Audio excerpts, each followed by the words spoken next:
16절부터 17절 말씀입니다. 오늘은 딱 2절이네요. 오늘같이 딱 2절만 읽을 수 있는 날이 많으면 좋겠네요. 로마서 1장 16절부터 17절 말씀입니다.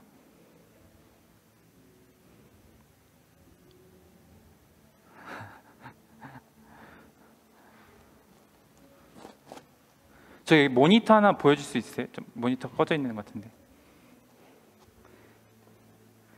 네, 다 찾으신 줄 알고 네 합독하도록 할 텐데요. 네, 큰 목소리로 제발 읽어주시면 좋겠어요. 잘 들리길 바랍니다.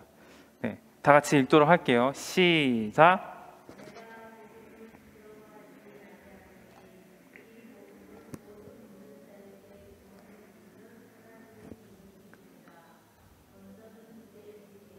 그리고 헬라인에게로다. 복음에는 하나님의 의가 나타나서 믿음으로 믿음에 이르게 하나니 기록된 바 오직 의인은 믿음으로 말미암아 살리라 함과 같으니라. 아멘. 여기 하진이 어디 갔나요? 네. 얼른 들어오시고요. 제발 크게 읽어달라고 그랬는데 김경희 선생님 목소리밖에 안 들렸어요. 네, 그래서 우리가 좀 목소리를 키울 때까지 계속 읽어보도록 하겠습니다. 네, 좀만 더 여러분들 목소리가 좀 들리길 바래요. 시야는 립싱크하지 마시고요. 네, 크게 들릴 때까지 한번 해보도록 할게요. 짧으니까 해보는 거예요. 시작. 이 복음은 모든 믿는 자에게 구원을 주시는 하나님의 능력이 됨이라. 먼저 유대인에게요 그리고 헬라인에게로다. 복음에는 하나님의 의가 나타나서 믿음으로 믿음에 이르게 하나니 기록된 바 오직 의인은 믿음으로 말미암아 살리라 함과 같으니라. 아멘. 네, 마지막 한 번 더 읽어볼까요? 한 번 더 해볼까요? 그래요. 오늘 그냥 말씀을 나누도록 하겠습니다. 다음 주는 3번째 도전해 봅니다. 3번째도 안 되면 4번째 도전할 거고요. 한번 크게 목소리로 읽었으면 좋겠어요. 오늘 말씀 제목이 복음, 하나님의 처방이라는 제목입니다. 처방이라는 것은 원래 환자분들을 치료하기 위한 의약품의 명세를 기록한 문서를 일컫는 게 처방전이라고 하죠. 처방이라는 것은 의사 선생님이 이 처방전을 내리기 위한 어떤 환자를 치료하기 위한 어떤 방법을 알려주는 게 처방이라고 합니다. 그래서 어떤 약을 써주는 것뿐만 아니라 의사 선생님들이 병원에 가면 음식을 너무 짜게 먹지 말아라, 또 과식하지 말아라, 식후에는 눕지 말라, 밥 먹고 나서 바로 눕지 말라라는 말도 많이 해주시고, 또 물을 많이 마셔라. 또 전도사님 같은 경우에는 이런 말 많이 들었는데 사이다, 콜라 같은 탄산 음료를 많이 먹지 마라 라는 이런 말을 많이 들었어요.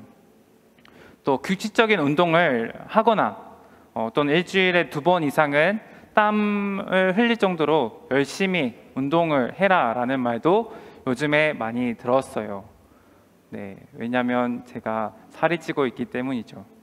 어찌됐든 전도사님 살을 열심히 빼라고 운동 열심히 하라고 하더라고요. 이처럼 이렇게 처방을 내립니다. 그리고 처방을 받아 약국에 가서 약을 받아오면 약봉투에는 식후 30분 이런 말도 많이 써 있죠. 약봉투를 받아서 이렇게 약을 먹고 치료를 받는데 어떻게 하면 잘 치료를 받을 수 있을까에 대해서 자세하게 또 복잡하게 이렇게 알려주시고 우리는 집으로 와서 치료를 받아요.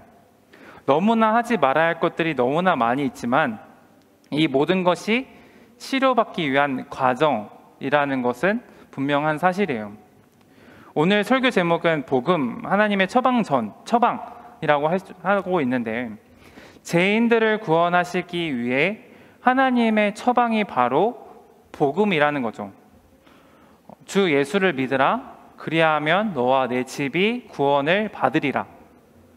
네, 이게 하나님의 처방이고 우리를 향한 처방이라는 거예요. 앞에 의사 선생님들이 말한 것들 너무나 복잡하고 너무나 여러 가지 것들을 지켜야 되지만 하나님께서 말씀하신 처방은 바로 하나, 주 예수를 믿으라. 그리하면 너와 내 집이 구원을 받으리라 라는 이 말씀입니다.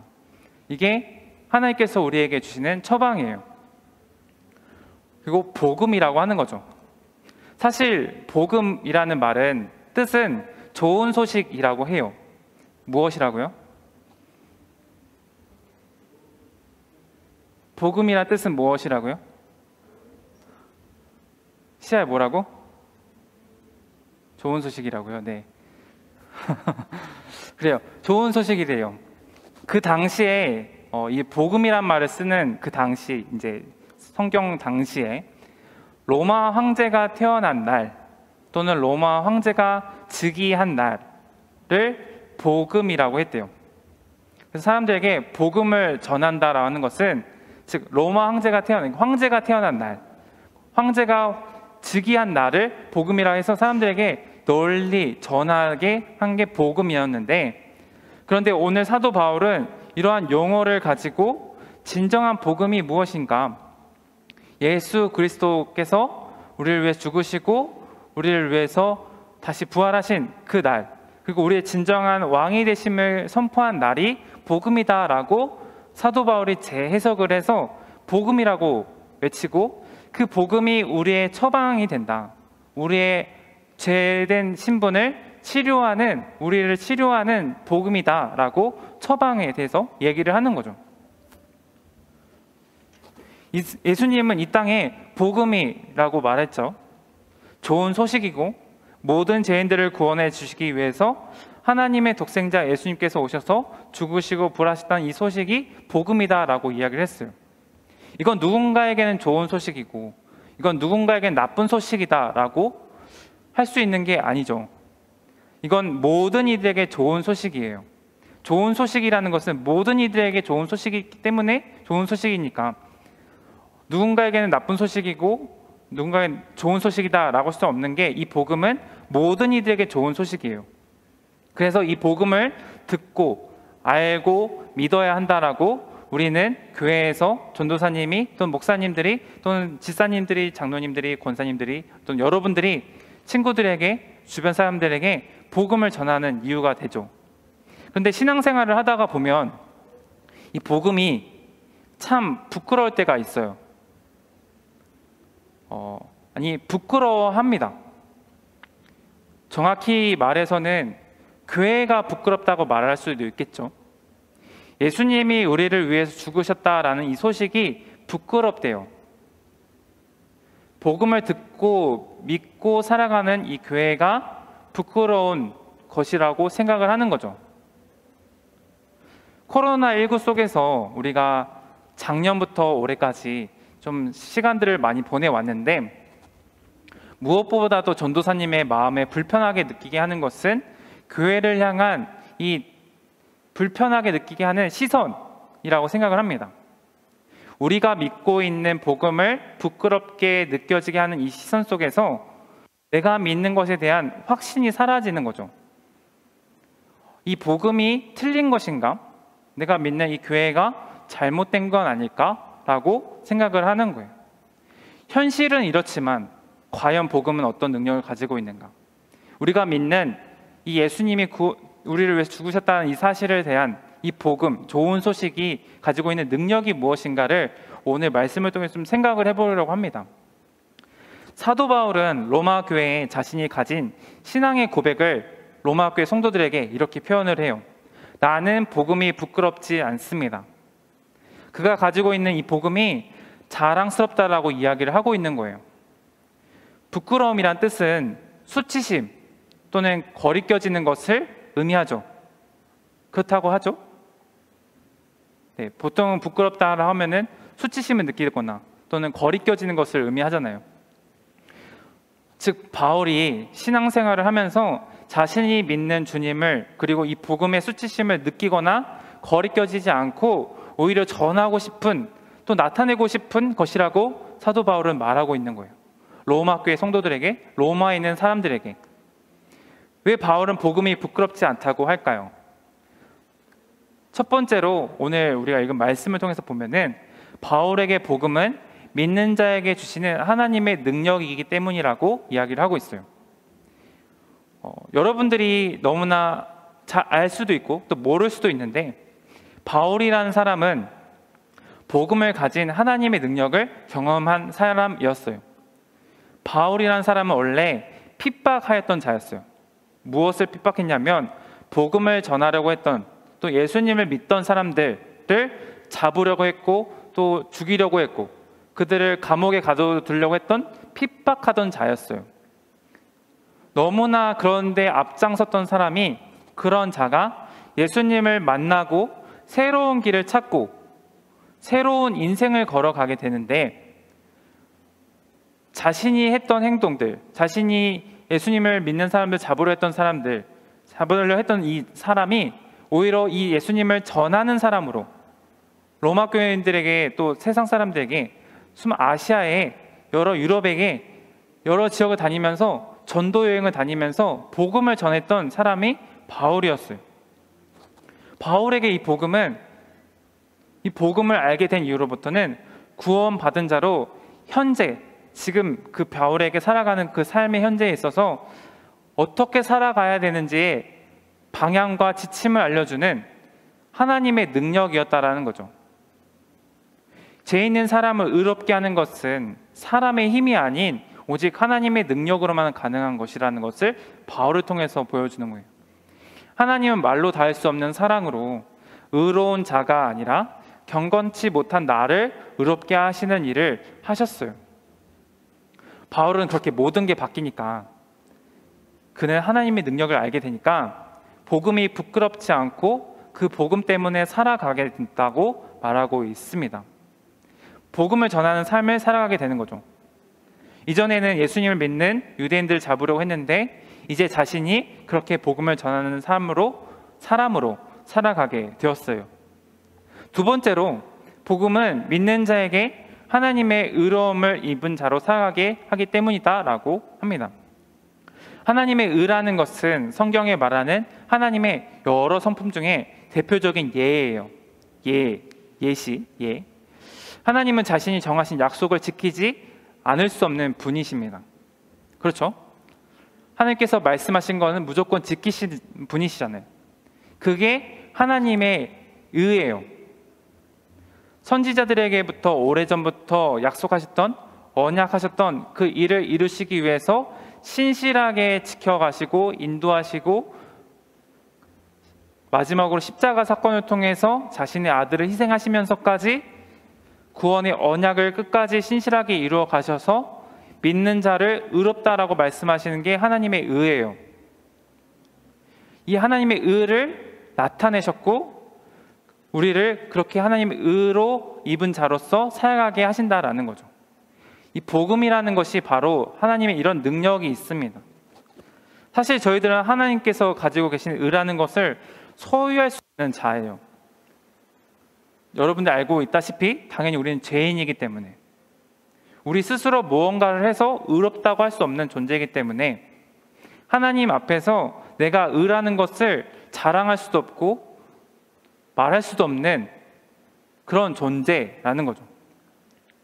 그래서 의로우심이 더 입혀졌다라는 것은 복음으로 인해서 하나님의 의가 우리에게 있게 하심으로 인해 죄인이 아니라 의인으로 되게 하셨다라는 하나님의 은혜라는 거죠. 즉, 이 복음을 통해서 우리가 의인이 되게 하시는 하나님의 처방이라는 겁니다. 우리가 죽을 수밖에 없는 존재인 우리를 하나님께서 의롭게 하심으로 살리시게 하시는 하나님의 처방이라는 거죠. 바울은 그렇기 때문에 그것을 의로운 자로 입었기 때문에 복음을 부끄럽지 않고 복음을 나타내는 삶으로 살아간다라고 말하고 있습니다. 즉 죄인인 우리에게 우리가 착한 일을 행하는 것, 성실하게 살아가는 것, 또는 돈으로도 아니라 믿음으로 하나님의 의로움을 받았다라고 하심을 나타내는 삶을 살아가는 거죠. 재심이라는 영화를 보면 그분의 입장을 좀 알 수는 없지만, 온전히 느낄 수 없지만 억울한 누명으로 감옥에 갔어요. 몇십 년을 살았습니다. 재심을 통해서 죄인이 아니라 자유인, 이 사람은 죄인이 아니다라고 판명받을 때까지 그는 너무나 억울하고 힘들게 살았겠죠. 근데 너는 이제 죄인이 아니야 라고 판명받을 때 그 사람은 어땠을까요? 그동안에 억울한 일이 있었고 참 답답하고 난 그러지 않았는데 라고 답답한 삶에서 눈물을 흘리면서 기뻐했겠죠. 물론 그 지나온 세월들에 대한 보상을 할 수 없겠지만 그 심정만큼은 기뻐했을 거예요. 그것을 넘어서 우리는 죄인이에요. 뭐 이거는 어떻게 말할 수 없어요. 억울한 누명을 씌운 것도 아니고 그냥 죄인이에요. 그런 우리를 하나님께서 의로운 자라고 판명하고 사람이라고 선포하시는 게 얼마나 감격스럽고 은혜로운 일일까요? 이게 하나님의 능력이라고 말할 수 있는 거예요. 그러면 우리는 어떻게 해야 될까요? 억울한 누명을 씌운 사람들도 감옥에 살아가는, 갔다가 죄인이 아니라 너는 자유인이야 라고 선포했을 때 그는 그 기쁨의 감격이 있는 것처럼 우리는 어떻게 느껴질까요? 하나님의 사랑으로 죗값을 독생자 예수님의 죽으심으로 대신 죗값을 짊어지고 우리를 살리신 이 역사적인 일이, 이 복음이 우리를 위한 하나님의 처방이었다라는 것, 자신의 아들을 희생하게 하는 그러한 사랑이 우리를 향한 하나님의 처방이었다라는 것, 하나님의 능력이었다라는 것, 이게 복음이라는 거죠. 그런 복음을 어찌 부끄러웠다고 말할 수 있을까요? 사도 바울은 그렇기 때문에 부끄럽지 않다라고 말을 합니다. 오늘 말씀을 통해서 바울이, 오늘 복음을 통해서 우리가 하나님에게 은혜를 받고 의로운 자가 되었다라고 축하해, 너희는 의로운 자가 되었어, 축하해 라고 말하는 게 아니에요. 너무 축하해, 너 의롭게 되었어 라고 말하고 있는 게 아니라는 거죠. 우리가 이렇게 살아가야 한다라는 것을 말하고 있습니다. 즉 우리는 매일 이 복음이 주는 힘으로 살아가야 한다라는 거죠. 의인은 자신의 신실함으로 살아가는 것이 아니라 믿음으로 살아가는 삶이라는 거예요. 내가 뭘 잘하고 뭘 나타내려고 하는 것이 아니라 믿음으로, 내 주변에서 환경에서 뭐라 하든지 믿음으로 살아가는 삶이 복음을 입는 삶을 살아간다라는 거죠. 우리의 죄를 위해 자신의 아들을 십자가에 대신 죽게 하심으로 우리를 자녀 삼아주신 그 의를 믿음으로 하루를 살아가는 사람들이 바로 그리스도인이라는 겁니다. 지난 목요일에 대한민국과 이라크가 축구를 했었어요. 혹시 보신 분 있나요? 네, 월드컵 최종 예선이지만 관심은 없는 거군요. 전도사님도 실시간으로 보지 못했어요. 왜냐하면 TVN에서 하는 거더라고요. 근데 전도사님 집에 TV가 없고 TVN은 보려면 유료 채널이기 때문에 볼 수가 없었는데 좀 너무나 궁금해서 마지막에 좀 결제를 하긴 했어요. 결제를 해서 잠깐 이제 후반전을 보긴 봤는데 경기 결과는 0대 0이었어요. 0대 0이면 뭐 무승부이기 때문에 동등하게 잘 싸웠다라고 말할 수도 있는 그런 상황이잖아요. 보통 일반적으로 0대 0은. 근데 누가 패배한 경기도 아니기 때문에 질책할 이유도 없는데 동등한 상황인데 대한민국과 이라크를 평가하는 모습이 너무나 다른 걸 보게 됐어요. 대한민국은 무슨 축구를 하려고 하는지 모르겠다. 뭘 보여주려고 하는지 모르겠다. 어떤 투혼이 있는지 모르겠다라는 말을 하면서 사람들이 되게 감독 전술 탓이다, 또 선수들이 열심히 안 한 탓이다라고 비방을 하는 걸 보게 됐어요.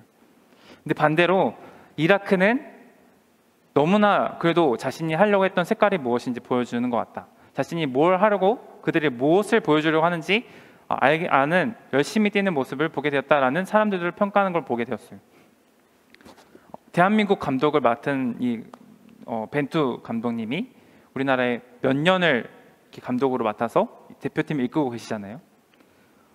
근데 이라크는 3주가 됐대요. 3주 동안 준비해서 새로 감독이 부임해서 3주 동안 부임해가지고 연습을 해가지고 우리나라랑 경기를 한 거죠. 3주 준비한 팀과 몇 년 동안 준비한 팀의 색깔이 다르다라는 거죠. 뭘 보여주려고 하는지 모르는 팀과 3주 만에 준비해서 무언가를 보여주려고 했다라는 것을 느끼게 하는 그런 경기였다라고 이야기를 합니다. 우리 복음은 어떤가요? 우리는 여러분들이 어린 시절 때부터 열심히 신앙생활을, 교회를 다니고 있잖아요. 여러분들에게 모습을 통해서 복음이라는 게 나타나고 있나요? 우리는 복음으로 말미암아 예수 그리스도의 것이 되었어요. 우리가 주님의 소유가 되었다라는 거죠. 오랜 시간 신앙생활을 하면서 우리가 보여줘야 하는 것은 복음이라는 거예요. 내가 의로워서 의롭다 하게 하신 것이 아니라 내가 죄인인데 하나님의 사랑으로 예수님이 나를 위해 십자가에 못 박혀 죽으셨다는 그 사실을 내가 알기 때문에 이 복음을 나타내는 삶을 살아간다라는 거죠. 우리 수련회 때 오신 목사님 기억나시나요? 나돔 목사님이라고. 또 이정현 목사님도 마찬가지죠. 그분들이 학교 사역을 하세요. 학교의 친구들을 찾아가서 그들을 예배자로 세우는 노력을 하시고 있는데, 특히 나돔 목사님이 하시는 그런 사역 중에 한 학교에 한 명의 예배자를 세우는, 한 명의 예배자가 있으면 그곳에 찾아가서 같이 예배하고 기도해주는, 격려해주는 사역을 하시는데, 한 명만 있어도 그 학교를 위해서 살아가는 거, 기도를 한다는 거죠. 한 명만 있어도 그 예배가 있다라는 거죠. 한 명이 있어도 그 학교에 교회가 세워진다라는 거죠. 전도사님이 다니는 고등학교 다니는 학교에도 기도 동아리가 있었어요. 창세기의 태초의 하나님이와 요한계시록 마지막에 아멘으로 끝나잖아요. 그래서 태맨이라는 기도 동아리가 있었는데, 그 기도 동아리를 이끄는 사람이 선생님도 아니었고요, 그냥 학생이었어요. 학생이 기타 할 수 있는 친구, 연주할 수 있는 친구 데리고 와가지고 반주를 합니다. 그리고 찬양 한 곡 딱 부르고 기도 제목을 3가지, 4가지를 불러주고 기도를 할 뿐이에요. 학교를 위해서, 자신을 위해서, 열방을 위해서, 나라를 위해서, 주변 사람들을 위해서 그 시간에 기도만 했을 뿐이에요. 그런데 3명이었던 또는 2명이었던, 처음에 2명이었던 또는 3명이었던 그런 소규모가 나중에는 온 학교에서 야자 시간에, 공부를 해야 되는 그 중요한 야자 시간에 집회를 열 정도로 크게 기도 부흥회가 일어났었어요. 한 사람만 있으면, 작은 한 사람만 있어도 그 학교에 예배가 되고 교회가 된다라는 거죠. 우리가 복음을 부끄럽지 않고 복음을 위해서 살아간다라는 것은 거창한 것을 한다라는 게 아니라 내 모습을 통해서 복음을 나타내는 삶, 즉 그냥 내가 그리스도의 것이다라고 고백을 하면서 주변에서 뭐라 하든지 말든지 내 모습을 통해서 정말 하나님께서 말씀하신 그 복음을 나타내는 삶을 살아가는 거예요. 예배하는 삶이라는 거죠. 그분의 이름을 위하여, 그 영광을 위하여 다시 복음으로 우리가 모두가 살아가는 것이 중요하다라는 것입니다. 결론을 맺도록 할게요. 언제나 어디서나 우리가 한 명의 예배자, 한 명의 그리스도인이 된다라는 것은 쉽지 않지만, 이처럼 언제 어디서나 기도하고 예배하는 삶이 살아간다는 것, 그것이 굉장히 중요하다라는 것을 좀 느끼게 됩니다. 한 명만 있으면 그 학교가 예배가 되고 예배처가 되고 교회가 된다라는 것, 한 명의 기도자가 있으면, 한 명의 말씀 붙잡고 기도하고 예배하는 자가 있다면 그곳에서 복음의 좋은 소식이 주변 사람들에게 널리 전할 수 있다라는 것, 우리가 그것을 좀 깨닫고 갔으면 좋겠습니다. 그것이 우리에게 주어진 하나님의 처방이라면 우리가 그 회복된 사람으로서, 복음을 가지고 된 사람으로서 살아가는 우리 중등부 친구들이 되길 소망합니다. 그것을 항상 기억하고 복음을 가진 자로서 복음을 나타내고 복음에 쓰임받는 삶을 살아가길 우리 중등부 친구들 되길 소망합니다. 기도하도록 하겠습니다. 우리가 이 시간 주님의 것입니다 라고 고백을 하며 나아가기 원합니다. 하나님이 우리를 살리시기 위해서 자신의 아들을 죽으심으로 또 부활하심으로 우리를 의롭다라고 칭하심으로 하나님의 능력을 보여주셔서 우리를 살리신 하나님의 놀라운 능력을 보게 되었습니다. 이것이 하나님의 우리를 향한 처방이었고, 오랜 선지자들로부터 계속적으로 언약하시며 말씀하시며 지켜왔던 하나님의 신실하신 의라는 것을 배웠습니다. 그 처방받은 우리가 어떻게 살아가야 될까 생각해 보니 바울이 말하는 것처럼 복음이 부끄럽지 않는 것, 복음을 통해서 내가 하나님의 의로우심을 나타내며 살아가는 것이 굉장히 중요하다는 것 또한 알았습니다. 우리 친구들이 우리가 있는 자리에서, 학교에서, 학원에서, 가정에서 그런 복음을 부끄럽지 않는 복음을 나타내며 살아가는 우리 중등부 친구 되길 소망합니다. 하나님의 자녀로서 하나님의 것입니다 라고 말하는 그 삶에서 어떤 거창한 것을 하는 것이 아니라 언제 어디서나 기도하고 예배하는 삶을 살아가길 그런 친구들 되길 소망합니다.